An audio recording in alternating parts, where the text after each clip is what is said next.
So season 1కి, season 2కి ఏమైనా క్రియేటివ్‌గా ఏమన్నా నిర్ణయాలు తీసుకున్నారా అండి? ఎందుకంటే ఒక స్టోరీ అనుకున్నప్పుడు, ఆ అనుకున్న తర్వాత ఆడియన్స్ ఎలా రిసీవ్ చేసుకుంటున్నారు అని దృష్టిలో పెట్టుకొని కొన్ని కొన్ని ఇంప్రూవైజేషన్స్ జరుగుతూ ఉంటాయి. సో మీరలాగా దీనికేమన్నా చేశారా? ఇదంతా డ్రామా అండి. హ్మ్. సీజన్ 1 అంతా కూడా ఏంటంటే ఒక ఇన్వెస్టిగేషన్‌లో ఫారెస్ట్‌లో ఆటిల్లో వెళ్తుంటది. ఇక్కడేంటంటే కనకం క్యారెక్టర్ ఇంకా కొత్త విషయాలు ఫైండ్ ఔట్ చేస్తుంటది. హ్మ్. ఇప్పుడు అక్కడ చంద్రిక విషయంలో ఊర్లో సమస్య సాల్వ్ చేసింది కదా! అవును. ఇక్కడ ఇంకో పెద్ద సమస్య సాల్వ్ చేస్తది. హ్మ్. సో, ఆ డ్రైవ్ ఏదైతే ఉందో అది చాలా హుకింగ్‌గా ఉంటది. ప్రతి క్యారెక్టర్ ఇప్పటిదాకా మీరు చూసిన క్యారెక్టర్ వచ్చి ఎళ్ళిపోయాయి అన్నీ. హ్మ్. హ్మ్. హ్మ్. కానీ ఈ సీజన్‌లో ప్రతి క్యారెక్టర్ ఈడెందుకు ఇలా బిహేవ్ చేస్తున్నాడు?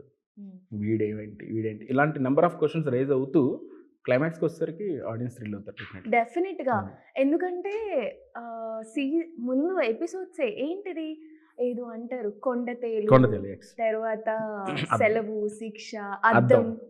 వాట్ ఈస్ దిస్ ఏంటి? అంటే ఇన్‌సైడ్ ఏముంటుంది? మీరు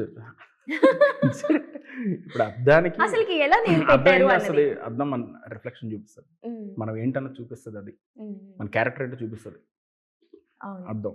ఆ ఎపిసోడ్‌లో అదుంటదొకటి. ఓకే. సో, కొండతెలుకొచ్చేసరికి కొండతెలు ద్వారా ఏంటి? కొండతెలు సిక్స్త్ ఎపిసోడ్‌లోంచి మనం హ్మ్. లాస్ట్ సీజన్ 1 లాస్ట్ కొండతెలు ఏం జరిగిందని కంటిన్యూషన్ ఇచ్చాం. సెలవు ఎవరెవరికి సెలవు చెప్తున్నారు. శిక్ష హ్మ్. ఎవరెవరికి శిక్ష పడింది. పడింది అని చెప్పేసి. సో, సీజన్ 3లో ఏముంటుంది మరి? శిక్ష వరకు అయిపోయింది.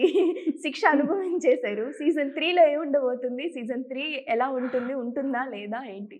ఆట మళ్ళీ మొదలైందన్నట్టు. అమ్మో! మళ్ళీ ఫస్ట్ నుంచా? వర్ష బొల్లమ్మ గారికి పెద్ద పని. అంటే కానిస్టేబుల్ కనకానికి పెద్ద పని. పెద్ద ఇంకా పెద్ద. ఎన్ని కేసులు మొత్తం మరి అన్నీ ఉంటాయి అని చెప్పేసి. ఈసారి మీకు తెలియని కొత్త ఆట. తప్పెటగుళ్ళు చూసారు ఈసారి. ఆ! ఈసారి మీకు తెలియని కొత్త ఆట. ఓకే. ఇంకొత్త ప్రపంచం హుహు. అందులో.